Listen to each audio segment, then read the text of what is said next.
Roughly 4.6 billion pieces of content are being created each and every single day. In 2 days, you have more content than the world's population. Most creators are about to get wiped out, but there's also a golden opportunity.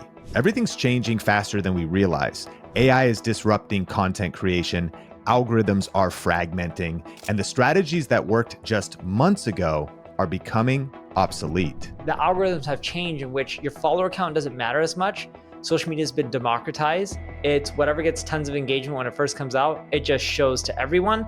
And the stuff that doesn't matter if you have a lot of followers, it just dies down really quick. But here's the good news. Smart creators who adapt are about to cash in on the biggest opportunity in years. So you're going to discover the newest trends in social media, AI, and digital marketing so that you don't get left behind. I'm sitting down with Neil Patel, 1.4 million subscribers on YouTube, founder of multiple multi-million-dollar companies. Forbes calls him one of the top 10 online marketers. Wall Street Journal says he's the top web influencer, and he was recognized as a top 100 entrepreneur by President Obama. In this exclusive conversation, you'll get to learn from not just a futurist predicting what's coming, but someone who's in the trenches implementing what's working right now. You're going to discover the 7 social media and AI trends that are reshaping 2025. Neil's exact 4-step system for viral content that got him 1 million followers across platforms. Why Google's dominance is ending and why SEO no longer means search engine optimization.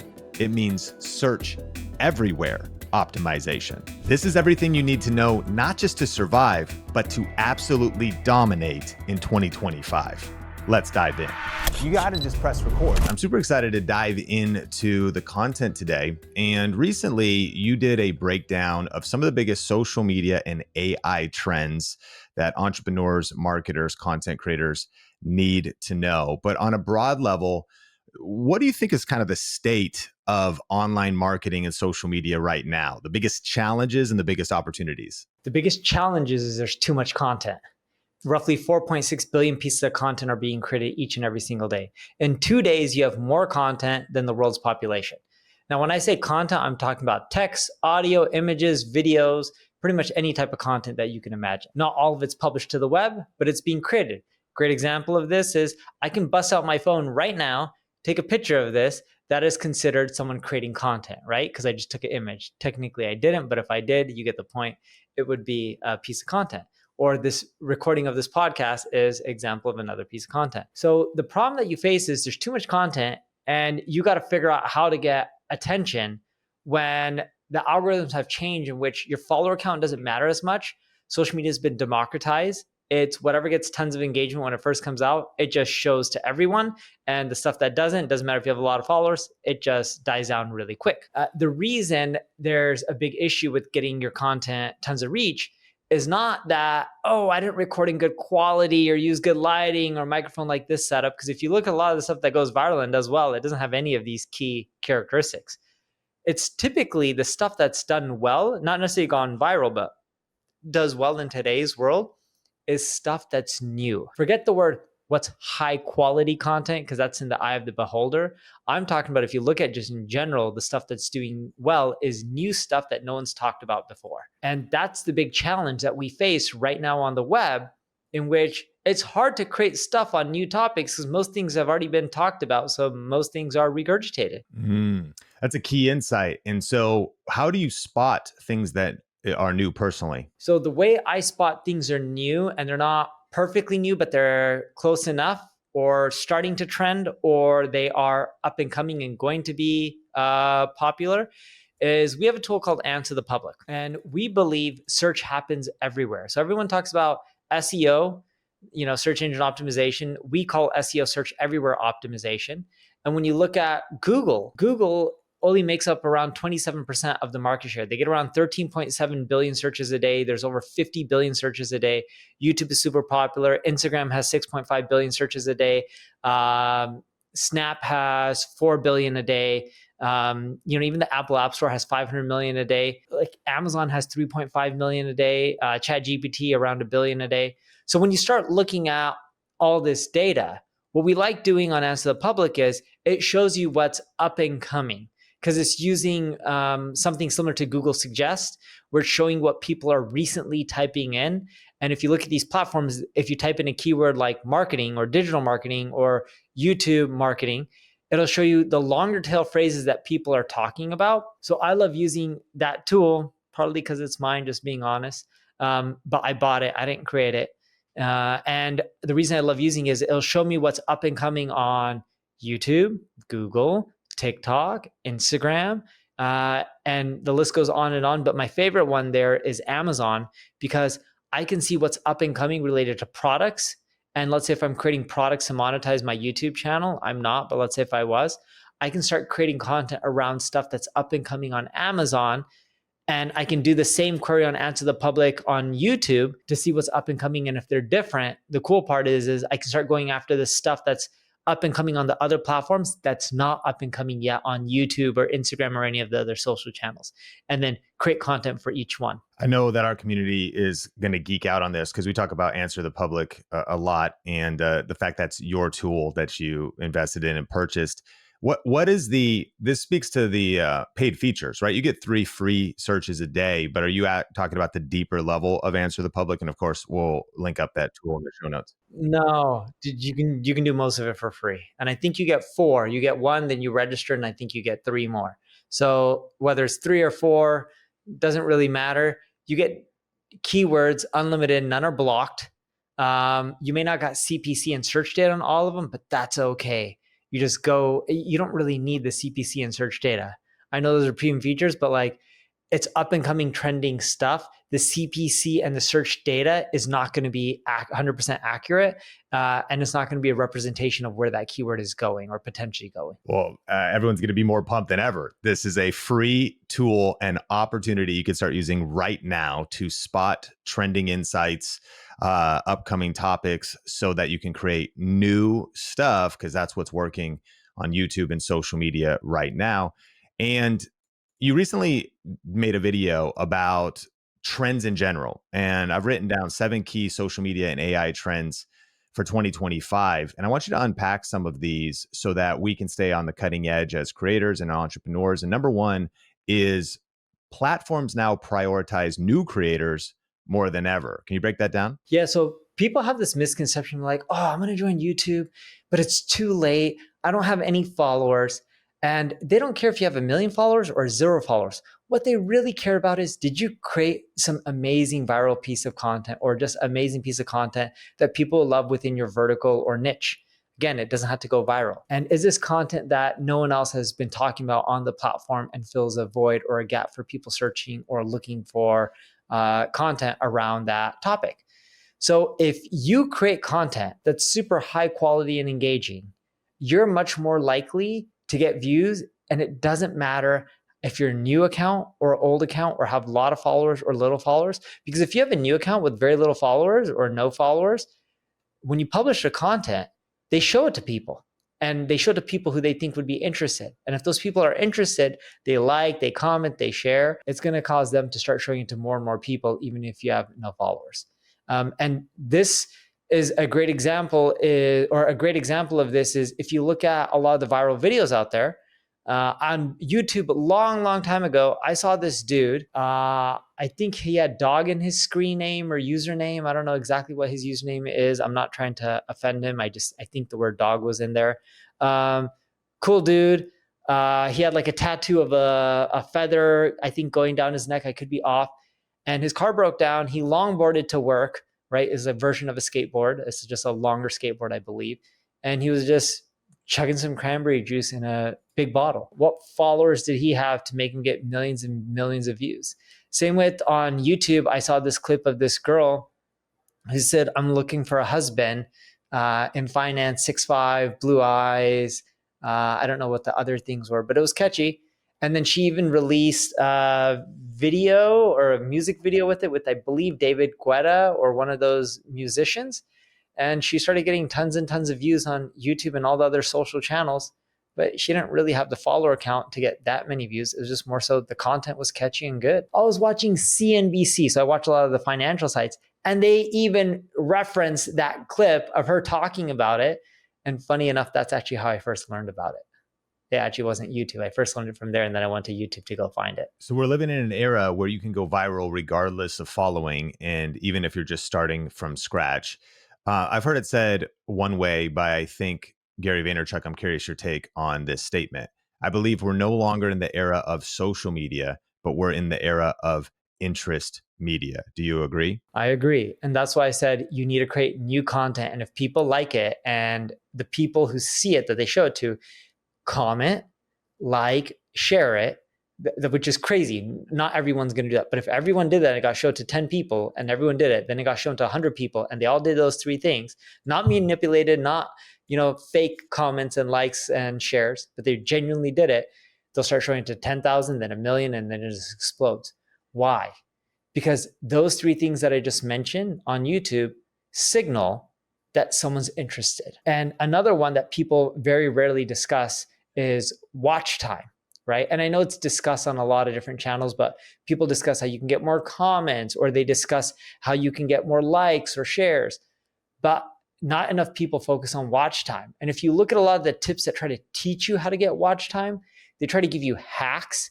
And I'm not saying those hacks aren't somewhat effective. Those hacks don't compare to just creating something that's new and interesting that people haven't seen before, because they're much more likely to fully watch your video if it's new and interesting than if it's something that's regurgitated. So the second trend is an expansion of this, the new algorithm formula revolution.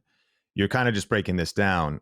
How do algorithms work now? They show content to a small test group and then it starts to expand. Help us understand. Yeah, so if you release a piece of video or if you release a video on YouTube, whether it's short or whether it's long, they'll show it to a handful of people. If those handful of people engagement for them on YouTube specifically is someone watching as much of the video as possible, hopefully better than the average within that category. If they engage through comments, liking, sharing, it's a combination of all those. I would say video watch time is the most important. And if they do all of that, they start showing it to more people. And if your metrics are better than the average video within that category, they keep showing it to more and more people. And that's how you grow. That's really the key. Because remember, the more people that watch your YouTube video, the more people that stick around on YouTube, even click on other suggested videos after they watch your video. These are all signals that shows YouTube, oh, this video is creating more good users. And when YouTube has more sticky users, what happens to the revenue? It climbs because they monetize through ads and subscriptions. So viral potential is based on watch time, not follower count, which brings us to number 3. Video length is everything. We're going a little bit deeper. Platforms care about retention. So what is your thought? And one of the biggest questions we get is, how long should I make my YouTube videos? I always tell people quality over quantity. And you have to decide what quality is. That's a very vague term in the marketing world because it's really in the eye of the beholder. But if your video is only supposed to be 5 minutes and you can extend it to 10 by just adding tons of fluff and stuff people probably don't care about, but it's just filler content, you're probably better off having a 5-minute video than a 10-minute video, because your watch time completion rate is going to be way better than if you had a 10-minute video and people always stuck around a minute, versus if you had something that was 5 minutes, but because there was less fluff, people stuck around for 3 minutes instead of 1. You're going to be better off because 3 minutes is more consumption than 5 minutes. Than 1 minute, even if the video was half the length. But generally speaking, from YouTube, we see videos around 7, 10 minutes, 15 minutes do really well. I would say 10 plus minutes is great, but it doesn't mean that you have to create a video that's 10 plus minutes.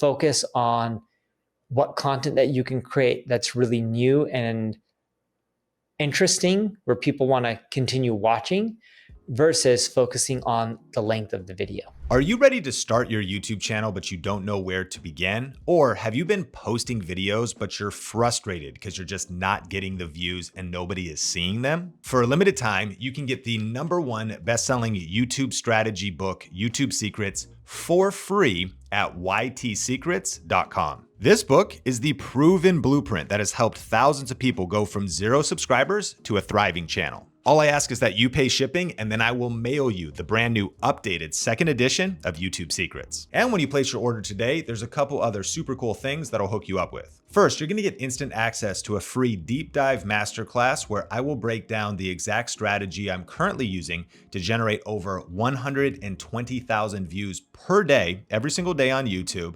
and generate over $100,000 per month on the platform, as well as the 3 biggest mistakes that most creators make when starting and trying to grow their channel. That class is free to watch instantly when you pick up this special offer. Now, you're also gonna get my video series called The Perfect Video Recipe. One of the updated chapters in the second edition is titled The Perfect Video Recipe. It's actually a formula for how to structure YouTube videos to get maximum views and how to break through in the YouTube algorithm. This is the exact formula that readers of the book and our students are using to generate millions of views. And again, that'll just be included when you jump on this limited offer. Third, you're gonna get access to our 1000 Subs Club email newsletter, which delivers actionable weekly tips to your email inbox that will help you get to 1000 subscribers fast. And we also do really cool weekly giveaways that includes lighting and microphones and YouTube equipment, plus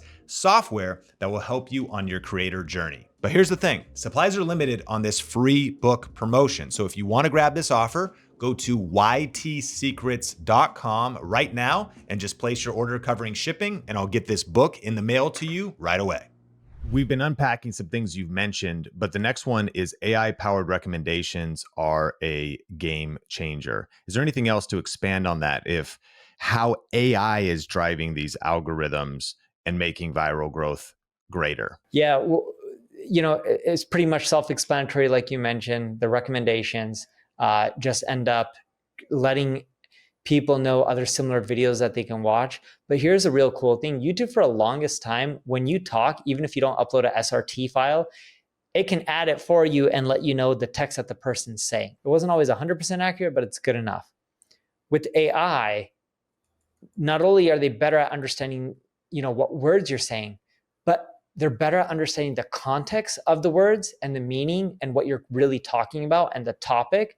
So it allows them to recommend better videos to the consumer, which is great because you want to make sure that your video is hot, so that way it's recommended more and you're showing other related videos that are good for your watchers, because that just keeps people on YouTube longer, which makes it more likely that your video is going to get views. And this doesn't have to do so much with the algorithm when it comes to related videos. This has more to do with watch time. Hack that people can end up doing is using sub hooks. So everyone knows that, hey, you got to get them in the first 5 seconds.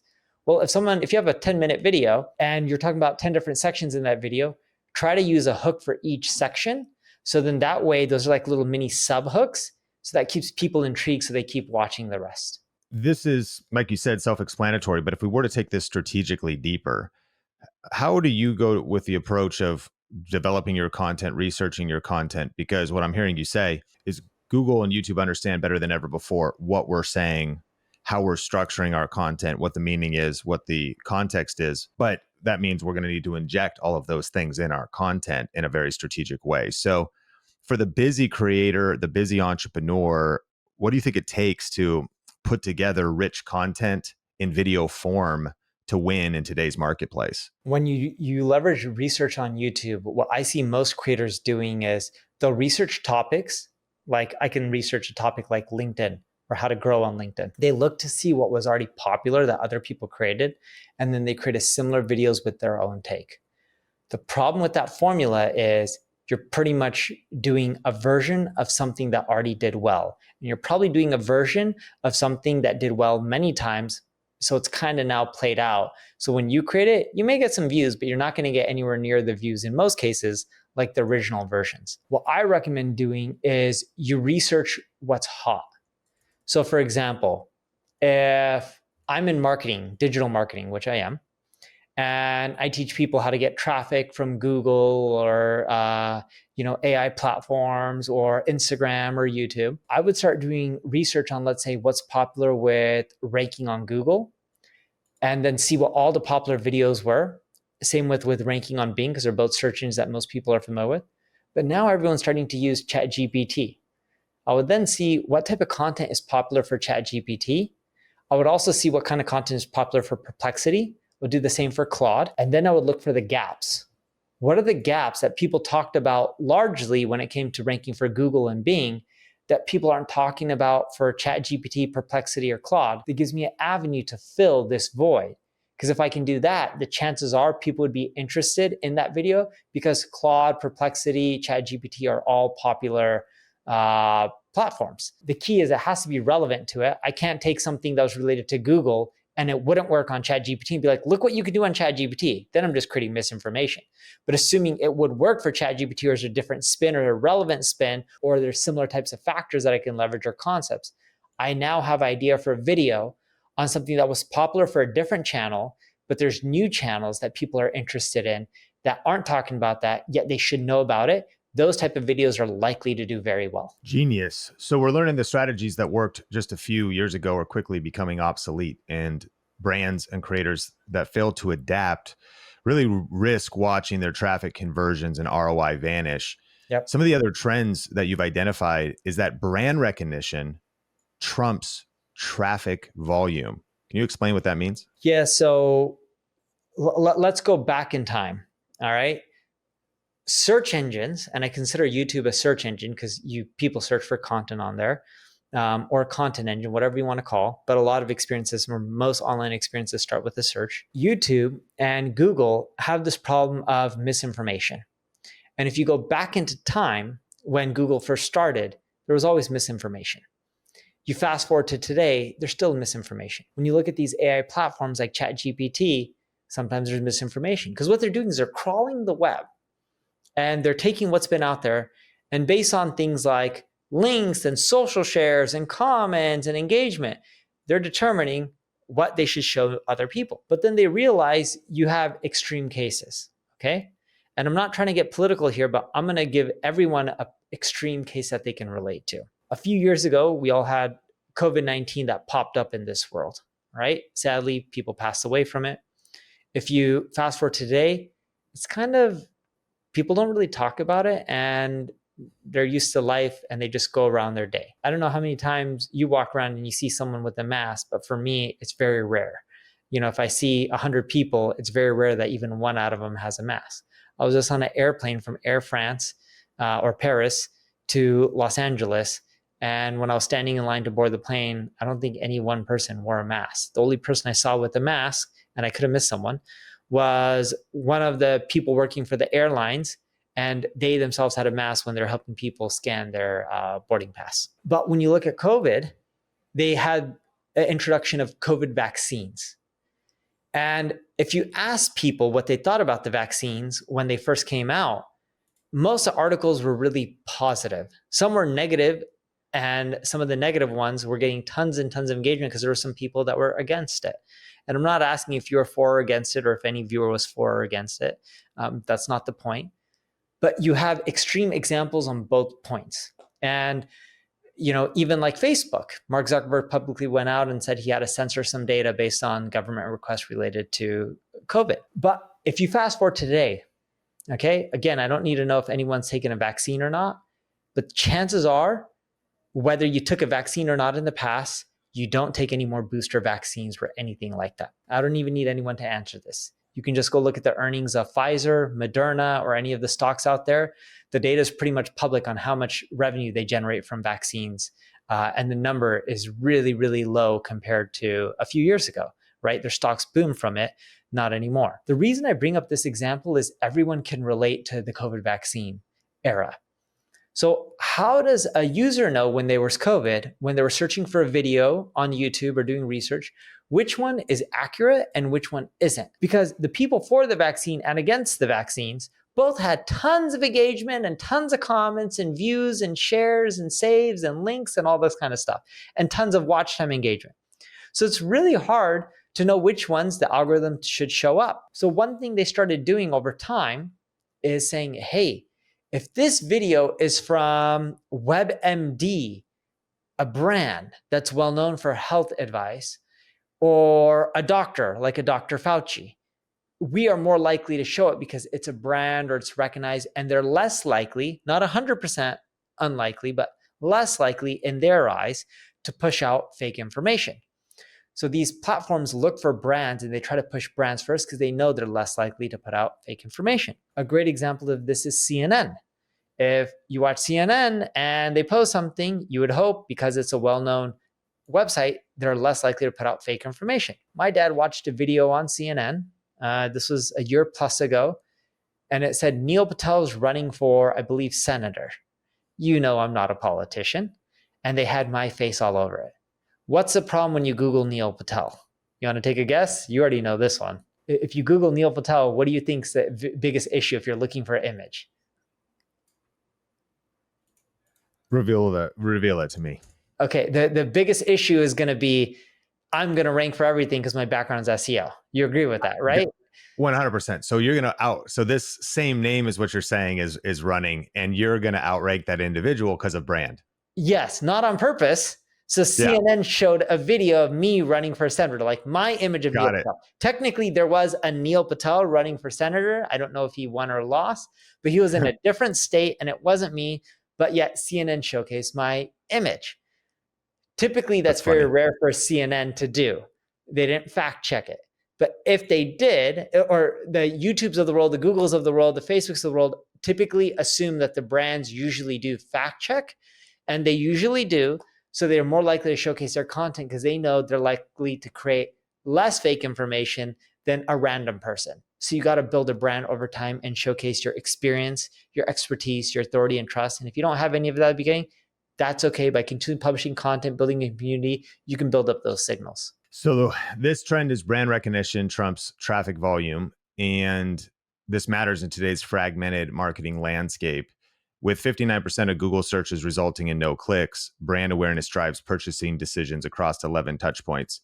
Give us just one, before we go to the next trend, final practical application for the small business owner, the small creator, and even small. I mean, you might have 10,000 subscribers, 50,000. You might have a silver play button from YouTube. But sometimes when you think about brand, you're not CNN, you're not Amazon, you're not these huge brands. So when we are thinking about, you mentioned we can start, be consistent, build a community, but what's the action item to leverage this trend as your long tail niche content creator? Yeah. So I'll give you a quick stat, then I'll tell you something, and then I'll give you the solution. So the first stat is roughly 1 out of every 3 searches on Google is for a brand. Most people don't know that. It could be a brand, it could be a product that the brand owns and variations of it, like price comparison, like Pampers, diapers, price comparison. I'm making up a keyword, but that's an example of a branded search. 1 out of every 3 searches, keep in mind 13.7 billion searches a day on Google, 1 out of every 3 are brand, which is kind of ridiculous to think about. Another interesting tidbit when it comes to creating a brand that people don't realize is Google doesn't want to just showcase CNN for everything, or Wikipedia or New York Times. They actually want to showcase niche brands or vertical based brands that are authoritative and they know more about that subject than anyone else. So if you look at politicians, whether it is Donald Trump or Joe Biden or Barack Obama, they all have a bigger brand than me. Would you agree with that statement? I agree. Okay. Would you agree I know probably more about marketing than most presidential candidates? I agree. So YouTube doesn't want to give you marketing advice from someone who has a brand but isn't known for that category. They want creators who specialize, and they want them to be known in that category because that information is going to be typically more helpful, more accurate, and it's going to provide more value, which is going to keep them coming back to YouTube more often, right? Like if Joe Biden kept giving everyone YouTube advice, do you think your followers would turn to him or would they turn to you? They'd turn to you because you're known for YouTube and you're great at it, right? It doesn't matter if your brand's not as big as a past president. And I'm not trying to pick on Joe Biden, I'm just giving you an example of this. So when you are out there and you're trying to create a brand, keep in mind that the average consumer, before they really evangelize the brand, become loyal, start purchasing, telling other people about it, it requires roughly 11.1 touch points. That's in today's world, 2025. If you go back into time a few years ago, the average touch point before a purchase was around 8.5 interactions. And that could be interactions multiple times on the same platform, like YouTube, or it could be interactions on multiple platforms. So what I would recommend is you create content and you do it consistently. That's number one. Because if you don't, it's hard to get the touch points and get people to come back. Number two, repurpose your content and put it on multiple platforms. It doesn't matter if you release similar content on YouTube, Instagram, TikTok, they all take similar formats. Release the content everywhere. Even if you get less views on the other channels, it's okay. Something is better than nothing. Ideally, create content specific for each platform and the audience, but I know that's hard for most people to do because it involves a lot more time and budget. And then the fourth thing that I would tell people is most people focus on creating content and they're like, okay, I created this piece of content and this is great. Let me go create the next piece of content. Yes, you need to create more content, but instead of just focusing on quantity, promote what you have. We spend more time promoting a piece of content that we release than creating the piece of content. So what I recommend doing is emailing other people that you know engage with content like yours, ask them to like it, share it. I know that may feel awkward at first, but hey, if you don't ask, you'll never receive. And it really does all help, and let people know you'll return the favor for them, not just have them like it and comment. I'm talking about actually like have them watch it and give feedback, right? That helps with engagement numbers and it helps with showcasing it to more people. In addition to that, you can do strategies like tell people on some of your other social networks, like through stories, like on Instagram, hey, I just published this new video on YouTube. You guys should check it out. Go swipe up to go watch the video or click the link. And doing little things like that will get you more engagement on YouTube, which will cause your videos to do much better. And a lot of people like showcasing their content everywhere, and I think that's great. But at the beginning, my recommendation is if you're really trying to go and try to build your community on YouTube specifically, publish it first on YouTube, especially the long forms. Use the other social channels like through stories and things like that to push that YouTube content. And then later you can publish the whole video on Instagram and the other social networks. So our next trend, this is a bold statement. Podcasting is the underrated traffic channel. Can you back that up? Yeah. So did you know there's roughly 7 to 8-ish billion blogs right now? That's roughly one blog for every single person out there. The last podcasting stat that I checked was, I think it was around 4.5 billion podcasts. So when you divide that for the amount of people in the world, that's one podcast for every 1,000 something people. There's a big disparity. If you look at how many people are consuming podcasts just in the United States, the number is growing really fast. And when we look at how many new podcasts is being created, we saw during like COVID, during those times, more people are creating podcasts, but the number of new published podcasts being created has been declining percentage-wise.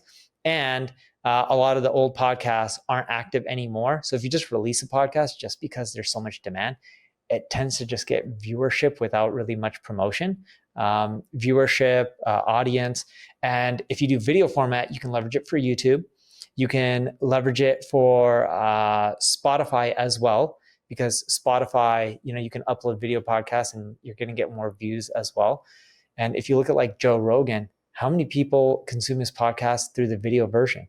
I know when I listen to the Rogan show, I don't listen to it through an audio version. I listen to it through the YouTube version. And that also creates branding and brand queries. That's one way to get your brand out there. Because when I'm looking for the latest episode, I'll just go into YouTube and just type in Joe Rogan. And then I go to the latest episode and then click from there. Hey, we're going to get back to the conversation with Neil in just a second. But if you're ready to get serious with YouTube and with video podcasting, and you want to implement everything that you've been learning today, we have a free 1-hour deep dive YouTube strategy class that's available on demand at thinkmasterclass.com. During this no fluff training, you're going to learn the one strategy that's generating over 150,000 organic views on YouTube every single day on our YouTube channels, and the 3 major components to make it work for you. This is the perfect next step to implement everything you're learning today in this episode. So to get access to this exclusive 1-hour deep dive YouTube strategy masterclass, just go to thinkmasterclass.com or click the link in the show notes. Let's jump back into the episode. So the opportunity, is it billions of podcasts exist, or actually fewer than 5 million active podcasts exist?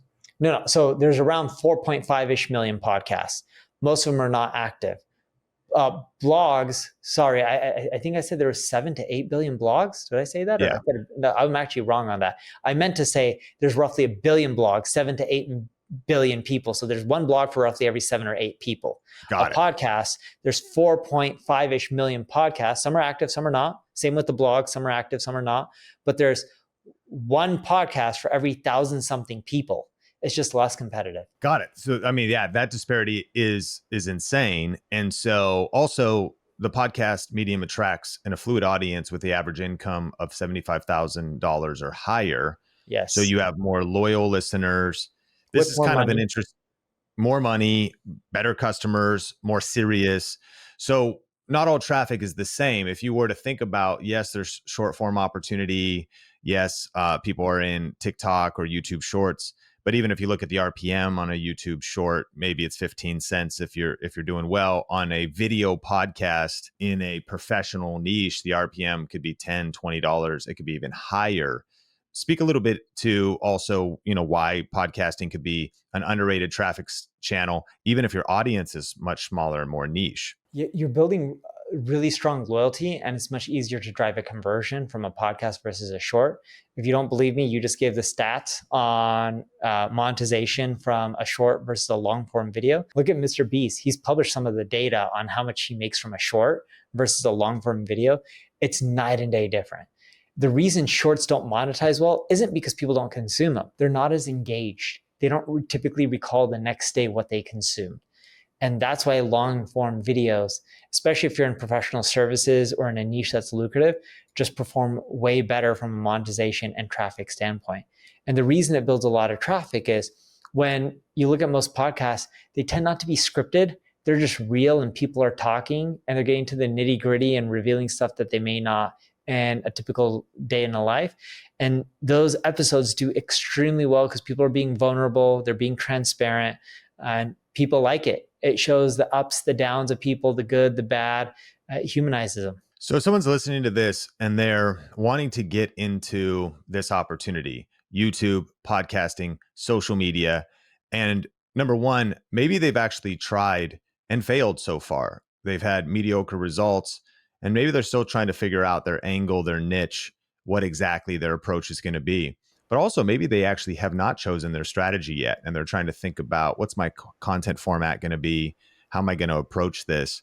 What would be your advice for the first few decisions for dialing in a content strategy, and then specifically the first few steps for basically deciding if podcasting is right for you and then getting started in light of still feeling like, okay, only 4.5 million active podcasts exist. I see the opportunity, but competition still feels fierce. How am I going to stand out?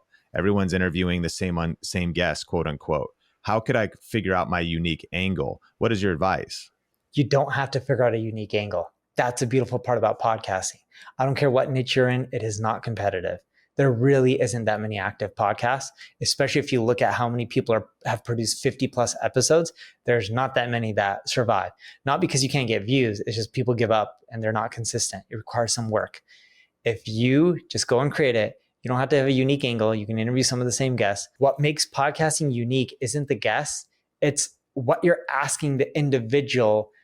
Just like you and me, we're doing an interview right now. I've done hundreds, if not thousands of interviews, probably 1,000 plus interviews over the last 24 years, right? I don't have the exact number, but it's a lot. Some weeks, some days I'm doing 2 or 3 of this, right? Like it really adds up. But on an average week, because I travel, I probably say I do 4 or 5 interviews a week. Some of them do really well because I'm talking about new stuff that I've never shared before. And when you're a podcast interviewer, the key is listening to the person that you're having as a guest. What have they talked about on past podcast interviews they've done? And then figure out what they haven't talked about, because you just eliminate, and you start talking about those kind of things. And you come up with questions that you think would be intriguing, that you think that they could talk about. You may send them to them in advance. What I like doing is I like reaching out to a few of their friends. So you ask the podcast interviewer that you're having and you say, hey, do you mind introducing me to like 2 or 3 of your close friends? I would love to ask them some questions so we can make the podcast better. They almost always say yes. And you ask them, hey, what are 5 or 10 things that you think I should interview Neil about that he's never talked about before? And that can help you get really interesting insights without doing tons of work. It's genius. And if you're going to start a podcast from scratch, or a YouTube channel, for the professional that's busy, what do you think about team, resources, setup, amount of hours to allocate per week? We both recently were speaking at an event in Miami for YPO, the Global Marketing Summit. And ahead of time, Eric Sue, I asked, he said that, I said, how much are you spending a month to produce content? And I think he told me $25,000 is what he's investing in his content. And then I said, how much is Neil spending? And he said, more than that, maybe 60 or 70.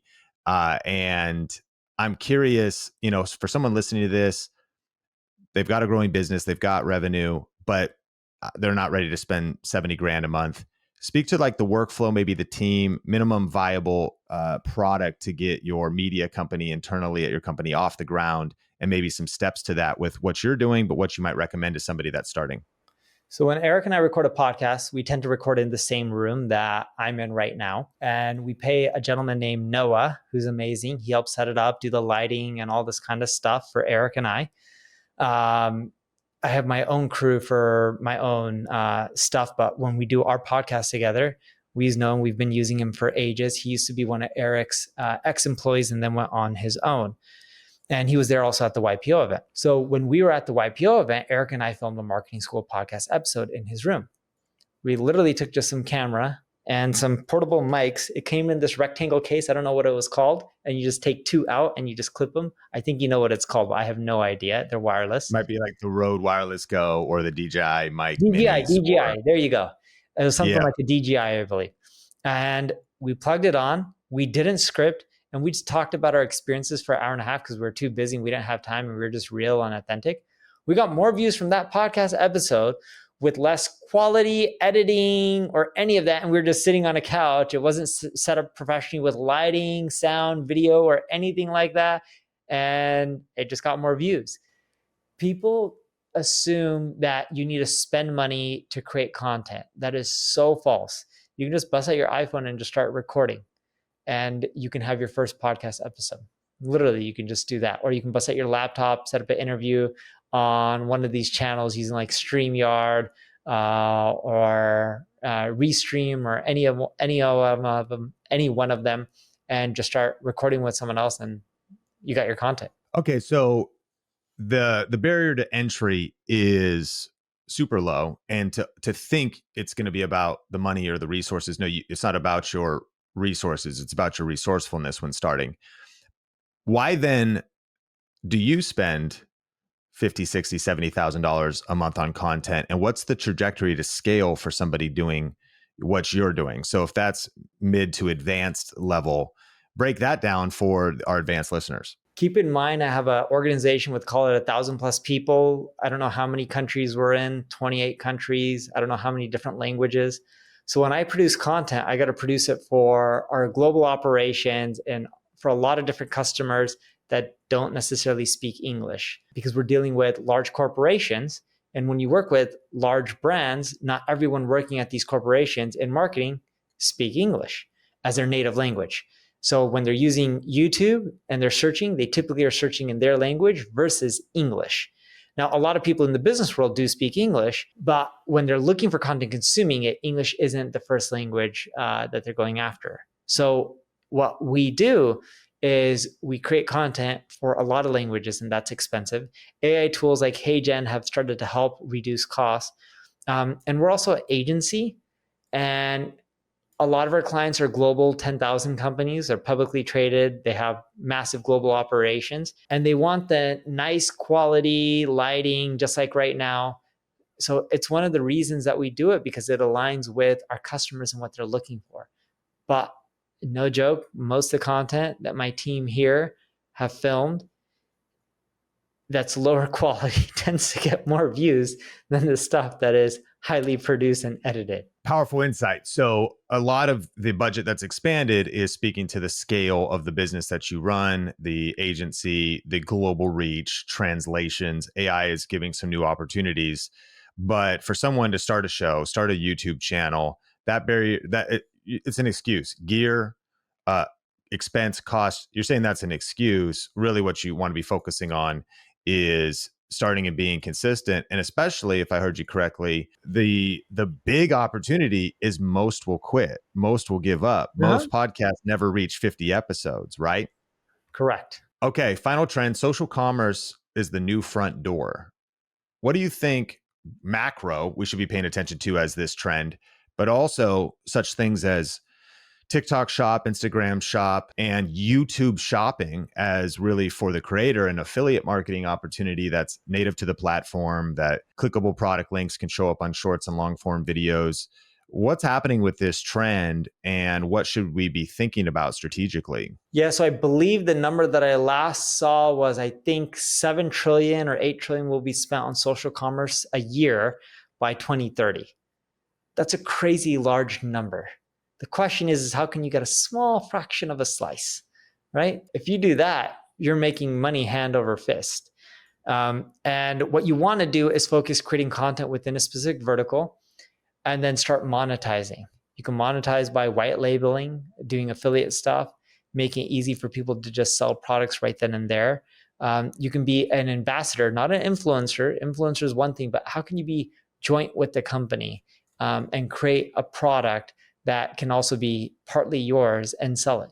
You look at Hailey Bieber, she just sold her makeup company, I believe, for like $1 billion-ish to, I think it was like some Elf Beauty. I think that's what they're called.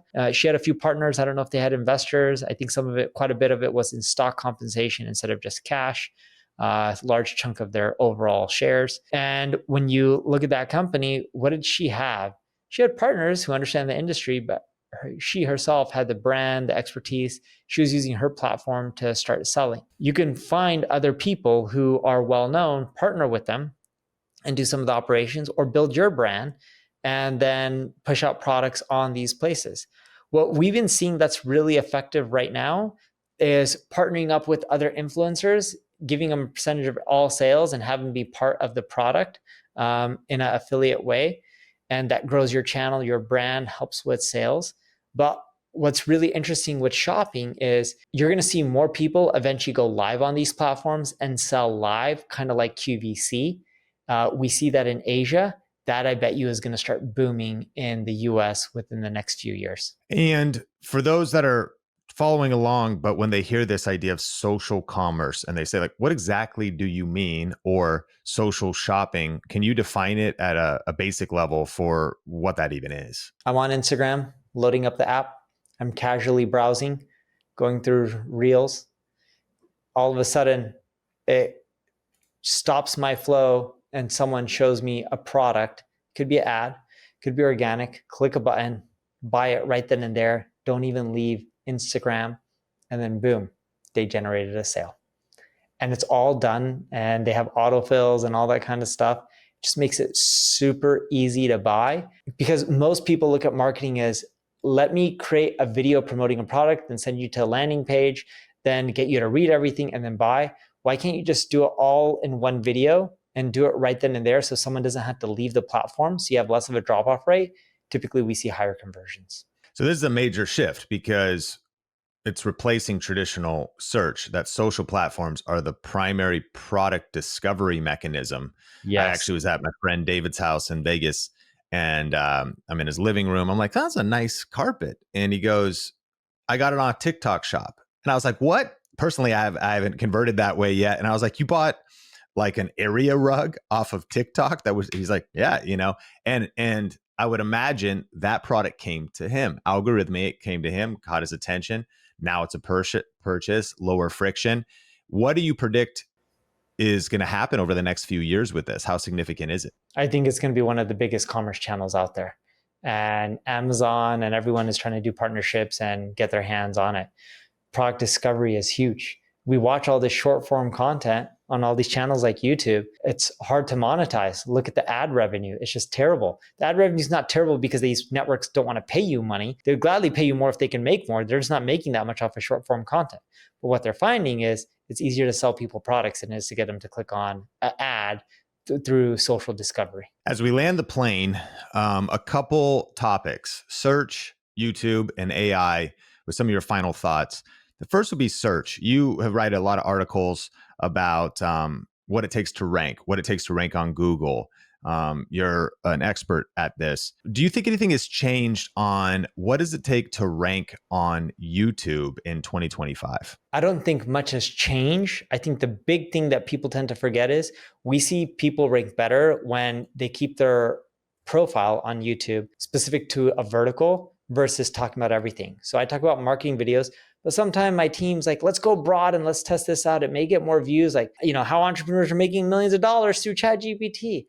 It's not the right audience, and those kind of videos may get views, but my channel ranks better when I specifically focus just on marketing videos.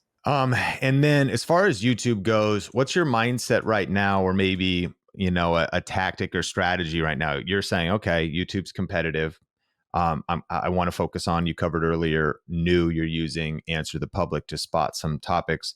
But like, what's your thoughts on your personal investment of time, money, and energy in YouTube, how you're thinking about YouTube, and where you see YouTube going? So I'm just shifting up my YouTube strategy. So we used to pay this company, I don't know where they were based, I think LA, and they would take my outline and then turn it into a script, and then I would go record YouTube videos, and they would spend a lot of time and money editing. It was on a lot of topics that I wasn't more so keen to record videos on. So then stopped working with them. I'm now shifting my YouTube strategy to continually produce content. There'll be a little bit of a gap though. And my buddy AJ is helping me film and edit content that won't be as highly produced, but it'll be on topics that I care about. It's scripted, more real and authentic. Because what we've seen is typically when we do too much editing and too much polishing, it doesn't do as well as just when it's just more real, raw, and authentic. And that's our goal. So we'll talk about more topics related to marketing, the vertical that we're in, more advanced stuff that would be more related to enterprise customers, which is ideally what we're going for. We work with SMB and mid-market as well. We service the whole funnel. And then we just go from there. And then AI, obviously massive. Do you think the average person is underrating AI right now? I think they're overestimating AI right now. I think people overestimate what it can do right now because people look at it as a magic wand in marketing that can solve all their problems. It can't. Go have it optimize your pay-per-click campaigns or A/B test tons of images for you. You're going to also get a lot of losses in there. Losses cost you money, right, when you're running A/B tests. But at the same time, I think people underestimate what AI can do for them in the future. It's going to do a lot more for them than they can imagine, from cleaning your house to getting your groceries. Like, it'll do a lot of things. It can probably end up eventually detecting what you're opening a handlebar for on your fridge, or you're opening a handlebar, who the person is based on your fingerprints, see patterns on what you eat, and provide that data to insurance companies so they can, and medical companies, figure out how to make you more healthy and how much your coverage should cost for things like life insurance. So I think AI will do way more for people than they're imagining in the future. But in the short run, people believe it can do everything, and it's not there yet. It doesn't mean the technology is not great. It's just they're overestimating it in the short run, underestimating it in the long run. And recently there's been some leaked CEO emails, as you know, about AI agents. What is your take on, there was a memo from the CEO of Shopify. There was a leaked memo from the CEO of Fiverr. There was another CEO that was going to give a $20,000 prize to his team's AI agent competition. What is your take on what the average, what business owners, leaders, CEOs should be thinking in light of some of the headlines about job layoffs, AI replacing people, these types of things? I think people should shift their thought process to AI to HAI. Humans combined with AI. How can you make your team more efficient and better at what they do, and allow them to focus on the stuff that really moves the needle versus boring, repetitive tasks that provide little to no ROI for a company, but yet they know they have to do those tasks? I think a combination of both is really where the world is going. And final question, and I want to hear a shout out to your stuff. What would you recommend for somebody that wants to train their team, personally get educated, to stay on the cutting edge and to figure out how to do exactly what you said? With so much information, it feels overwhelming. Yeah. How do you figure out this AI stuff? It is really overwhelming. There's always a new tool. You don't need to hop on the latest tool. If it gets traction, then go leverage it. But at that time, you'll know. Just be an early adopter, but you don't need to be the first adopter. What I recommend doing is either do this with your team or external team. And every Friday, have a call for 10, 15 minutes with a group of 3 or 4 people within your industry or within your own company and talk about a cool thing that you did with AI and showcase it to people. It doesn't have to be a presentation. You can just share your screen. But if everyone starts doing that, you'll start learning cool ways people within your space or your department are using AI, and it'll give you ideas on how you can be better and use it within your daily basis to actually move the needle when it comes to your KPIs, like your key performance indicators, versus just using it. Because we see a trend of everyone using these AI technology, but it has nothing to do with their traffic, sales, revenue, or cost savings or any of that. They're just, a lot of them are even spending more time using AI and becoming more inefficient when it comes to driving results for our organization. Genius advice and so much powerful, actionable insight today. Neil Patel, you are doing very cool things. We'll link it up in the show notes, but where can we, listeners, check you out, learn more from you, and where would you like to shout out your stuff? My social handles are all Neil Patel, and my ad agency is NP Digital.